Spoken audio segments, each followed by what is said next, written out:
coming up on today's episode. This is going to blow your top I off, welcome man. that. Bring it. Joe's one of those kids that doesn't play well with other kids. Here, Mahershala Ali actually taught Alex Hibbert, who That is plays Little, fantastic. how to swim. He didn't know how to swim. I love that. My brain really struggles with your question. Okay. The person who Joe is. I have no idea who that is, quite frankly. I really don't. The answers that you're looking for are lying just beyond the frame. Hey everyone, I'm your host Ryan Vanderhei, and to my left is my co-host, the incomparable Joe Parente. On today's episode of Beyond the Frame, we're talking about the 2016 Best Picture winner, Moonlight. And the theme we're exploring is, what factors shape our identity in life? There will be spoilers ahead, so if you haven't seen the movie, go watch it and come back and listen to the episode afterwards. In the topic of this, Joe, the identity we're talking about here. Can you give me just one thing that happened to you during your life, or something you experienced with someone else, a specific memory, like anything that shaped or helped shape your identity? Identity. Tough one, that identity. It is. I feel like I'm going to be like, Joe's one of those kids that doesn't play well with other kids here, because I really don't think of myself in terms of identity. Interesting. Can you elaborate on that? Like, what do you mean by that? I actually, when you just asked that, I was like, my identity. I kind of know what you mean. Okay. But because I don't think in the term of what identifies me, I find it a little challenging. Okay. So, but in the spirit of your question, and let me ask you back this question to see if this will still give you the right answer. I think what you're looking for is what has perhaps helped form my perceptions about life. Or are you just talking about how I perceive myself? Yeah, the person who Joe is. Like who... I have no idea who that is, quite frankly. I really don't. So really? So my This is brain fascinating. my brain really struggles with your question. Okay. Like I don't know if you can see smoke coming out of my ears, but it's like it does not compute. Like things that happened in your life, events, Yeah. or specific people Yeah. that helped shape the person that you are now.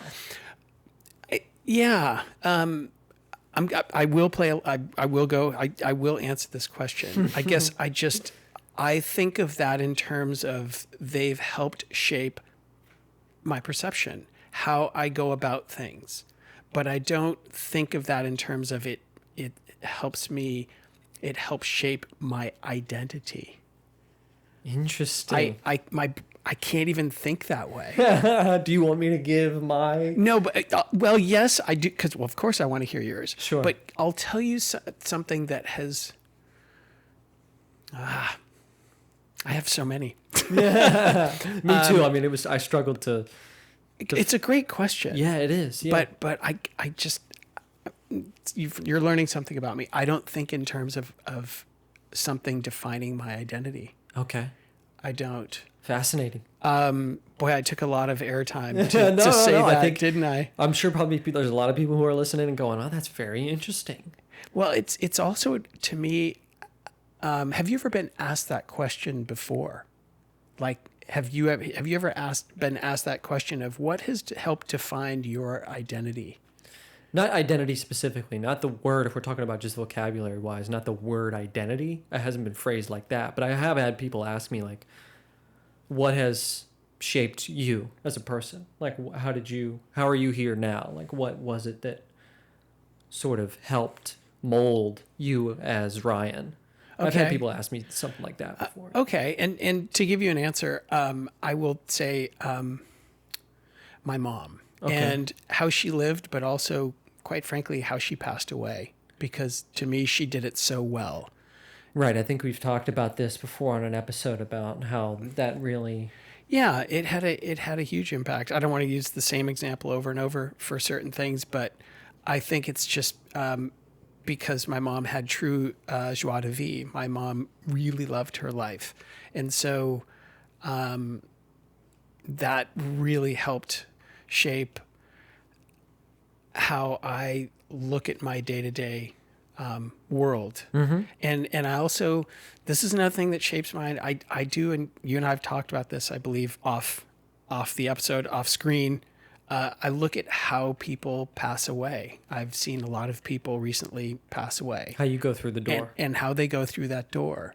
And how they go through that door has a lot to do with how they lived their life and how they come to their end of their lives, and have they come to terms with it, and are they at peace with it? And so I look at how that person went through that, and it helps me think about how I do my day, how I treat other people, the quality of life that I hold myself to.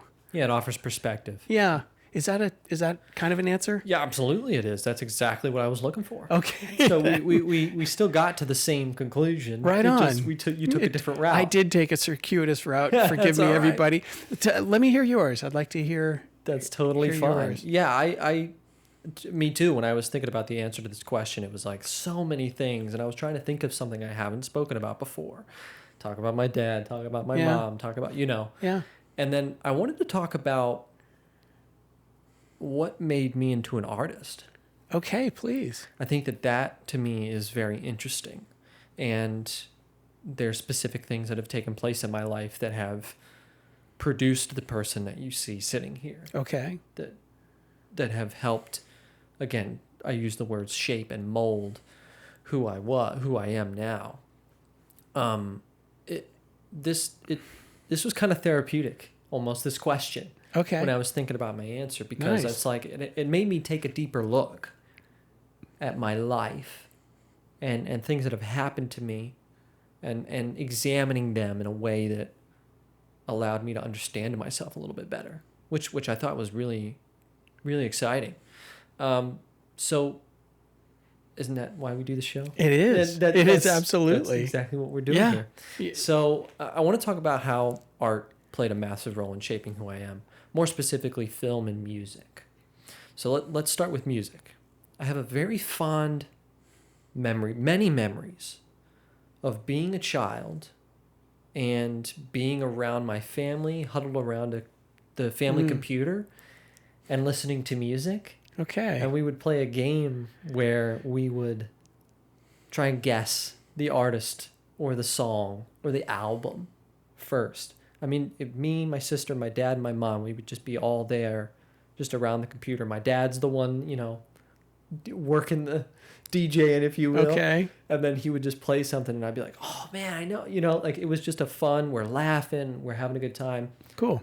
That was from very young, all through the time that my parents were together, the time that we were all like a nuclear family inside the house.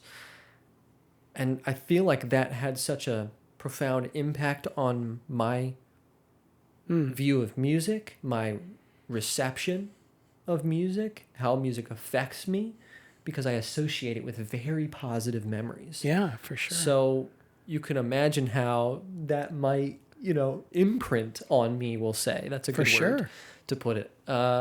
Nice. Because I've been so in love with music ever since. I mean, the idea of community it could create.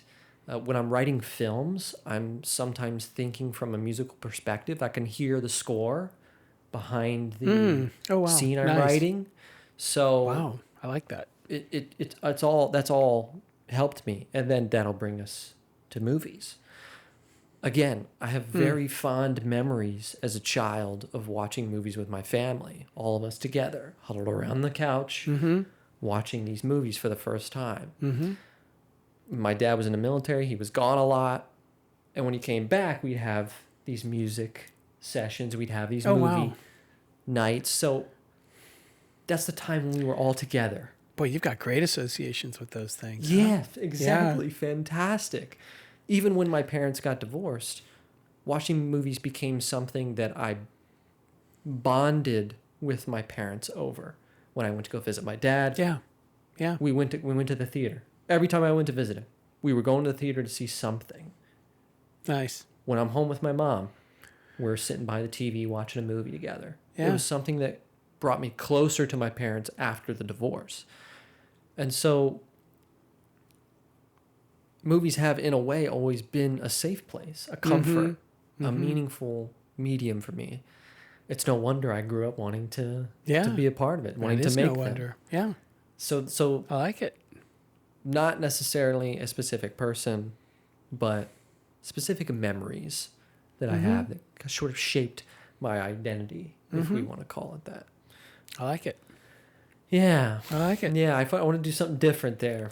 But enough about us, right? Okay. Enough about me and you, okay? Let's talk about Moonlight. Let's talk about Moonlight, shall we? Let's. Moonlight, written and directed by Barry Jenkins, is a beautiful and poetic story about one person in 3 different phases of their life. We see this person as a little boy with literally the nickname Little. Mm-hmm. We see him as a teenager as his actual name, Chiron.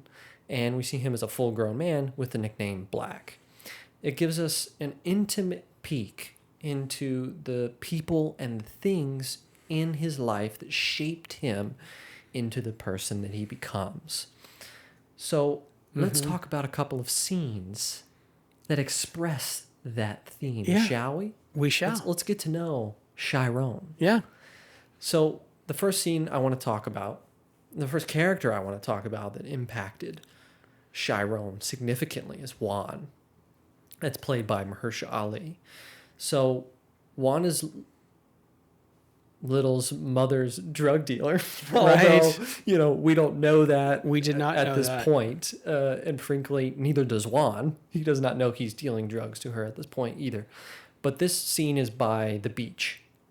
So they've just swam and the two go... Importantly, too, Juan taught him to swim. Correct. Absolutely. That's a great point to add that in. That not only are they swimming together, Juan's character teaches Little how to swim, which I read online that Mahershala Ali actually taught Alex Hibbert, who plays Little, how to swim. He didn't know how to swim. I love that. So it was an authentically genuine scene. Beautiful. Also, this movie is made with a budget of $1.5 million. Wow. It's the lowest budget Oscar winner. Fantastic. In history. That's great. 1.5. The that. names they got to be in this. Yeah. For 1.5. I mean, yeah. You had to really believe in that script. No doubt. I mean, if I read it, I would. And get production credit, I guess. Yeah, you're right. Exactly. Be a part of something this massive, great. this moving. Wow. Beautiful. So the two go swimming at the beach. Afterwards, Juan tells Little a story about how when he was in Cuba, which is where he's from, that this woman there used to call him Blue because she said that his black skin looked blue in the moonlight. Little asks if his name is Blue, and then Juan says no, before saying to him, and I quote, "At some point, you got to decide for yourself who you want to be. You can't let nobody make that decision for you." Mm. What did you think about that scene? How did that affect you? Well, Little didn't have a father. And I guess the whole scene affected me in the way, I thought it was, Juan really took him under his wing. 100%. And really showed him genuine affection. Same with Juan's partner, his girlfriend.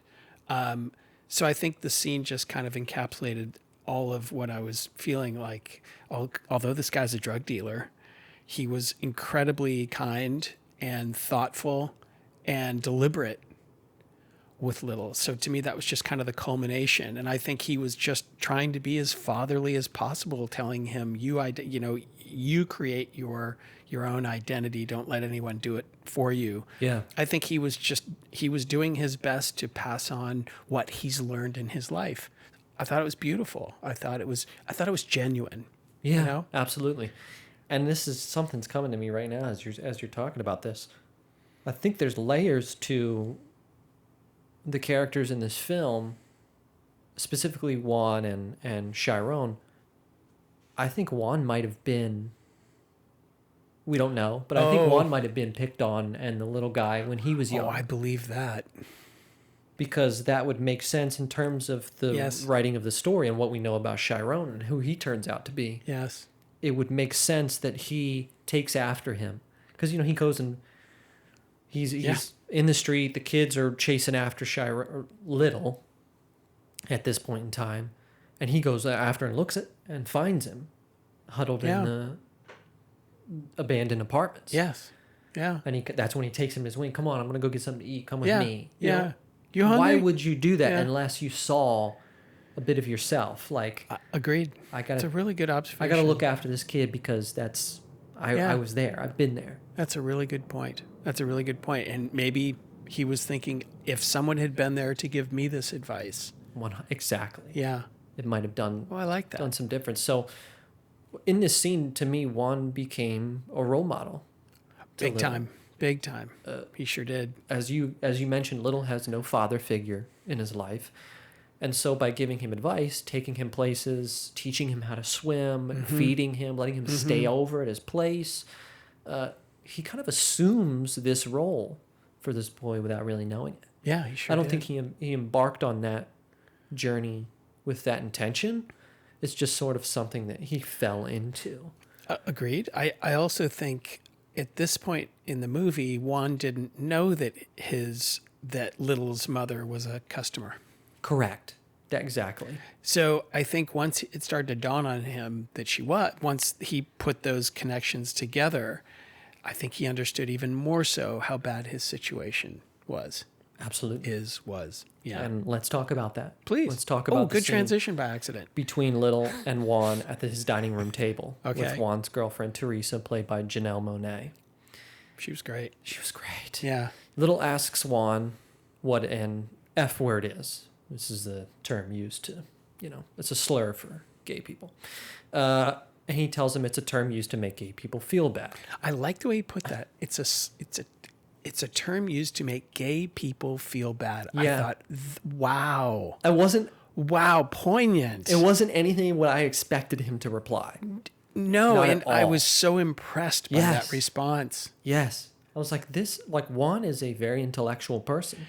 He's a smart guy. He is, and he's thinking about... He's compassionate. He's compassionate because he's thinking about... He took a beat to think about it. Yeah, because you've got to be careful. You've got to be careful. And he probably can perceive at this point that this is what Little is being called. Little could be gay. And he's going to be considerate. And I was so touched by his answer. Yeah, me too. Very much so. So Little then asks him after this if he's a F word. And Juan says, no, you could be gay, but you shouldn't let anyone call you that word. And then Little asks, how do I know? And Juan says something to the effect of, you just do. You just know. And then his girlfriend reaffirms with, you'll know when you know. Right. And this is my favorite scene in the movie. This is my favorite part of the film. Because Little confronts Juan then about dealing drugs to his mom. He says, are you a drug dealer? And we can see how much this affects Juan. Yes. It crushed him. It did crush him. For this innocent kid that he's kind of been looking after, took under his wing. Yeah. He's just, for context, he found his mother having been dealt drugs from him and using on the street. And so when Little says that and then gets up and leaves, you just watch the disappointment wash over Juan, like how disappointed in himself he is, And in this moment, Juan has to confront himself. He did. He's faced with his reality. Yep. He's faced with the person that he actually is. Yeah. Not only that, but the people that he affects. You think you're just dealing drugs, it's just anonymous people. He's the guy, right? So there's middlemen that are doing his work for him. So he's not even having any interaction with the people who are actually on the drugs. True. Usually. No. He gets that first glimpse when he runs up on he does. Little's mom. And also, I think what makes that so stark for Juan is the fact that you could say Little was innocence asking him that question. Innocence personified. He's not it's not a jaded adult. No. It's not someone who's been around the world and what have you and has seen things. And no, it's complete innocence asking that question. And innocence is different from naivete. Yeah, absolutely. And Little he was still innocent at that point. Yeah. And what a fantastic direct question from this kid. Yeah. Which also lets you know he's paying attention and he's watching people. Mm-hmm. And he's really watching Juan, because Juan's become very quickly incredibly important in his life. Yeah, he's the first male figure he's had. And boy, just to clock, as you're talking about, to clock both of them, to watch how Little reacted, heartbreaking. To watch how Juan reacted was like, wow. And that's part of what lets you know he wasn't some kind of hard ass drug dealer. He's a human being who's trying to make a living. Mm-hmm. And he made certain decisions and got himself there. And I don't think he'd play the victim whatsoever, because he's not. Right. But he can probably justify it to himself. And when innocence asks him, there's no justifying it. He's got to face it. There's no it. way around it. Yeah. Oof. Yeah. Such a good scene, man. And such good acting all around the table. Oh my God. Incredible. Great. We're going to talk about more, but first, we got to do a bad guy break. Yeah, we do. We have to. We have to. You're going to like this one. Oh, good. You're going to like this one. Okay. All right. So the year that this TV series came out, 2011 to 2019. Huh. Okay. I should say. It ran from 2011 to 2019. Okay. The genre, fantasy adventure. The setting, fictional late middle ages. Fictional late Middle Ages, we'll say. Pretty much my favorite show. And the actor is Alfie Allen. That guy was great. Yeah. Yeah, he played a tortured dude really well. Yeah. So, if you don't know, we're talking about Theon Greyjoy from Game of Thrones. Yeah. Theon struggled with his place between the Ironborn and the Starks, leading him to betray those who cared for him. Boy, didn't he? Before suffering a extreme identity crisis. No doubt about that. Yeah, he had a tough go, man. He had a real tough go.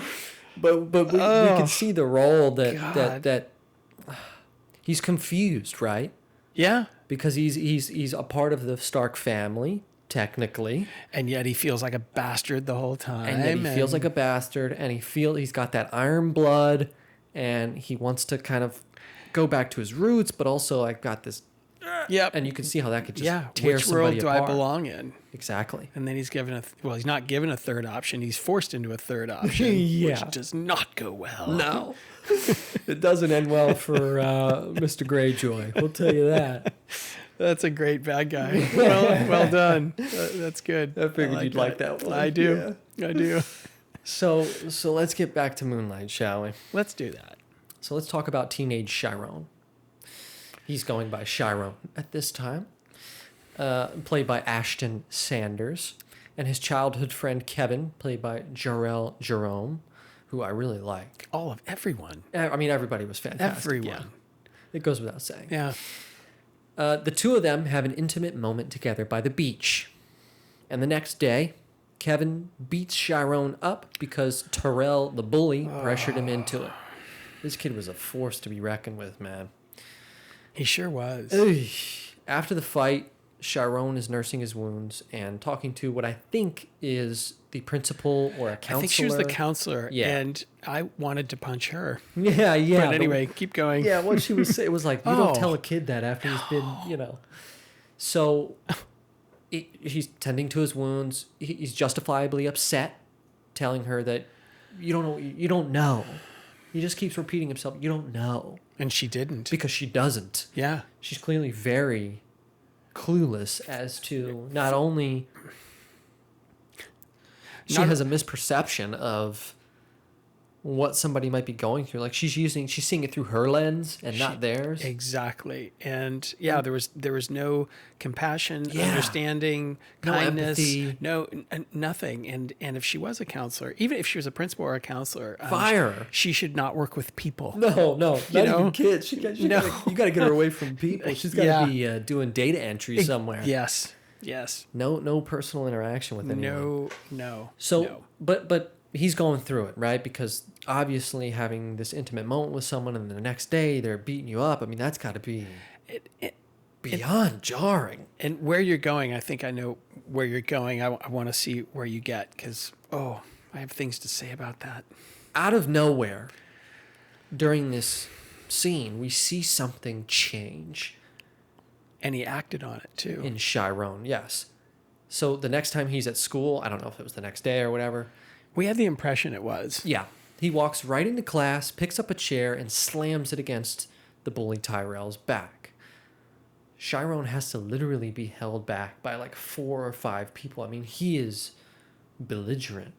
He went from being completely silent to loud. And here I explosive. am. And taking charge. And he's put into cuffs, guided out of the school past 2 other, then Kevin.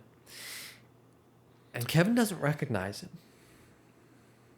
because that's not Chiron that he's looking at. That's a good way to put it. Past him. It's Black now. For the rest of his life, this moment will be the moment that Chiron died and Black was born. That's a good way to put it. Yeah, and Black did time for this. Yeah. But you're talking about events defining someone's identity. Absolutely. So this is definitely one of those events. And it was brutal. It was brutal the part that his friend played in that, and his friend didn't have the backbone to stand up to the bully. And I gotta say, I got some serious schadenfreude out of him breaking the chair over the bully's back. Yeah. But he paid a massive price for that. Yeah. Massive price, a life-changing price, because it seemed by all accounts that he was a good student. Yeah. And he had a potential future that did not include incarceration. Yeah, or drug dealing. Yeah, exactly. He was by all means just a quiet kid who kept to himself and just kind of did his thing. Yeah. And then the bully, this situation, everything that took place in this scene, it stripped away his innocence. He was forced to be a man. If you want to call that being a man, yes. Yeah. But you're right. It did strip him of his innocence. Yeah, exactly. And think about how quickly, what a transition that must have been for him personally to go from being this he was a teenager, so I don't know if the innocence was still there, but he was not a fighter. He wasn't, inclined towards gangs or anything like that. Yeah. He seemed like he was a pretty good kid. And with one act, completely changed his trajectory. I think it's worth noting that there's a lot of build up to this. True. He was picked on as a little kid. We saw it. It wasn't a one-time thing. You're right. There are years of rage that had built up. I think this is a classic example of everybody has a limit. Yeah. Everybody has a ceiling. And he had reached it. And this had put him over the edge, Absolutely. Which is understandably so. Again, how confusing and jarring it would be to have an intimate moment with someone and then the next day they're on top of you punching you in the face. I mean, that's got to be just... And then what the counselor said, I think that was that just broke it. That tipping point broke him. Well, but think about the rage that was building up from his mother and exactly how messed up she was, and the rotation of men that were coming through, 100%. and even his father figure Juan kind of letting him down in the sense that he discovers he's a drug dealer who's selling drugs to mom, and he had a lot of reasons to blow. That's for sure. It's just building up, Yep. It's bubbling, and eventually it's gonna tip over. And it certainly did. And this tipped it. Yeah. So let's learn an interesting fact about Moonlight, huh? Oh, bring it. There's too many to pick, by the way. Go to IMDb, go down to the trivia. You'll see so much cool stuff. The $1 million budget. I mean, teaching Juan teaching him how to swim. I mean, so much great stuff. But this is going to blow your top. Oh, I love it. This is going to blow your top I off, welcome man. that. Bring it. Because you're an actor. Okay. Okay. So Naomi Harris, who, Phenomenal. God, we love Naomi Harris, don't we? Yeah. We just were talking about her in Black Bag. She's in the James Bond franchise. I mean, Yeah. she's lights out. Anything I Yeah. see her in, love her.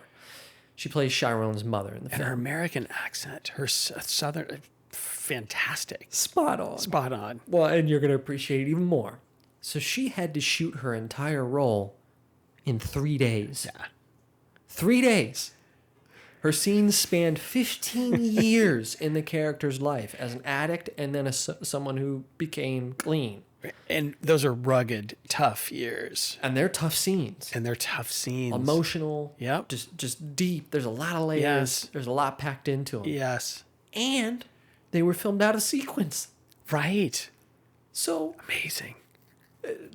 by the way, context, she had to do it in 3 days because she was shooting this in between her Spectre press tour and she had a visa problem. She's British. Yeah. So she had a visa problem. She was shooting in between. She could only be there for those 3 days. Yeah. And boy, she nailed it. She sure did. There wasn't a second I didn't believe her. Me too. And I thought, because I read that it was shot out of sequence, and I believe they shot the last scene first. So for her, the recovering, I think they shot that first. And for her to play someone who's sober and then high and then recovered and riddled with remorse and guilt, and to do that in a 3 day stretch in the way that she did, yeah, it did blow my brain. There's levels to this shit. Yeah. There's levels to this. She is wildly skilled. There's- Let's say that. There's only a handful of people I think that could pull something like that off. Agreed. And two of them are in this film. Yeah. Mahershala Ali. Yeah. Because there wasn't a I mean, he's such a lovable guy. If you know anything about him outside of like interview, whatever, like he's just such a lovable person. Mm-hmm. And then to see him in this, Yeah. it's like the dude doesn't miss a beat. Did you see him in House of Cards too? Oh. God, it's been since House of Cards was like airing Yeah. that I saw it, so it's Yeah. so long I hardly remember. Yeah. He's great in everything he does. Yeah, Yeah. he was good in that. Very. I can imagine so. So, let's get back to our final scene here. We're going to talk about, and this is towards the end of the film. So, we're with Black now as an adult, formerly Chiron, formerly Little. Black is played by Trevante Rhodes, and he gets a call from Kevin, his teenage or childhood friend, played by Andre Holland. After years of not speaking and decades of not No communication. whatsoever. After Chiron had the incident at school, he got sent up to Atlanta to like I think juvie, and then he never came back. That's right. So we see here how he decides to go back and visit his hometown. He has that scene with his mom, but he's really there to visit Kevin. And he goes to the diner where Kevin's a cook, and Black tells Kevin that he's trapping, which is selling drugs. And Kevin says, "That's bullshit. That's not you, Chiron." And Chiron replies pretty staunch, "You don't know me." Yeah. And Kevin sits up, looks him in the eyes, and says, "I don't know you?" And Chiron can't meet his gaze. He looks away. He's uncomfortable because he knows he's right. He's never been called on his bullshit, I imagine. So we saw how he's feared at this point. Like Yes. It's funny, he was little and he's big now. Yeah, he he is a person to be reckoned with, and Yes. people fear him. We see his interactions with people. They Yeah. respect him, Oh yeah. much like they respected Juan. That's right. And so this is probably the first time somebody's looked at him and said, "You're full of shit." Well, exactly. I think the way people respected Juan and respected Black is different. I think Black probably evoked fear more than Juan did. Okay. But you're absolutely right. No one probably had the courage or the understanding enough to call Black on his stuff, because who in Atlanta knew him, in his previous... Nobody. Nobody Nobody was a knew him when fresh he was start. younger. Yeah. And nobody had any feel for what he'd gone through in elementary, junior high, high school. Right. So like Kevin did. So yeah, that was a great scene. You've nailed. You're right. There's so many great scenes, and the ones that you're talking about here are fantastic. So good. Yeah. I mean, Black became the exact antithesis of what he was when he was a young boy. He was little, now he's big. He was picked on and bullied. Now he's feared and respected. He turned almost into a carbon copy of who Juan. Yeah. Yeah. I mean, we even see he's driving a similar car. Yes. He's got. I thought it was the same car at first. It might have been. Yeah. I don't know. It could have been. He's got the grills and the jewelry. He's selling drugs, and he even has that crown. Yes. Did you see that? That's part of what made me think it was the same car, but Very well could have been. Yeah, I didn't look that up. But he's even got the crown all the way down to the detail of having the crown sitting on his dashboard. In the same, roughly, it looked like the same position. Yeah, too. I mean, it was such a carbon copy. Yes. He respected Juan, and he was the only male figure, only semi-positive. We saw other guys that his mother was, they were coming and going, but we'll say semi-positive influence that he had, that as we talked about, taught him things and gave him advice on life, and he had his back. He had his back. He had Little's back. Mm-hmm. Nobody else had Little's back. And we see there's a scene where Chiron, as a teenager, has to go stay at Teresa's, which is Juan's girlfriend. And we know that this is kind of something that happens from time to time. They have this rapport. I think despite what happened between, Little getting up off the dining room table and leaving that day, and I think Juan and him maintained a relationship to some degree. I had that impression, I think he was a frequent there. And so I do think that he respected him. And so it makes complete and utter sense that he became that person. It made complete sense. Complete sense. I just love it. This is what I love most about this film, about how it ends up, we see Chiron come back when he's around Kevin. Mm-hmm. It's Black. But Chiron shows up. We see Chiron in there. Yeah. He's in there. Yeah. Kevin reminds him of who he used to be, of the person he still is deep down. Chiron's still there. A vulnerable, shy kid. He's still that person. We see how his actions are and his body language and him not being able to look Kevin in the eye. Like we see that vulnerability come back. Mm-hmm. It's just buried under, layers of protection. Mm-hmm. He's trying to protect himself from what he experienced as a kid, being picked on, and bullied, and being the small one. And for sure. And Kevin, like, who else could really get through to him? Exactly. Kevin's the only one. I think that's why he went. That's why he hopped in the car and drove. For sure. Without question. And I think, I don't think it was a really short drive from the impression we got from Kevin's response. No, it's Atlanta to Miami. Yeah. You came all the way down here just so I could cook you this meal? Like, right. Oh my God. Exactly. I think the Chiron that was inside of Black still needed that, wanted that, longed for that, because he tells him in the kitchen at his apartment, I've never really touched anyone since. Yeah, no one's touched him. He hasn't touched anyone since they were on the beach, and they were, 16? Yeah, and he's, by all means, I don't know, like... It's at least 10, 15 years later. So I think Chiron needed that. He sure did. He longed for that. In the last scene of the movie. Oh my gosh. Just him holding him. Yeah, as Kevin they did. just holding him. That's all that I'm sure that moved mountains for Chiron. What I wondered, after it fades to black, if you will, the movie ends, I wondered, can Black continue being a drug dealer?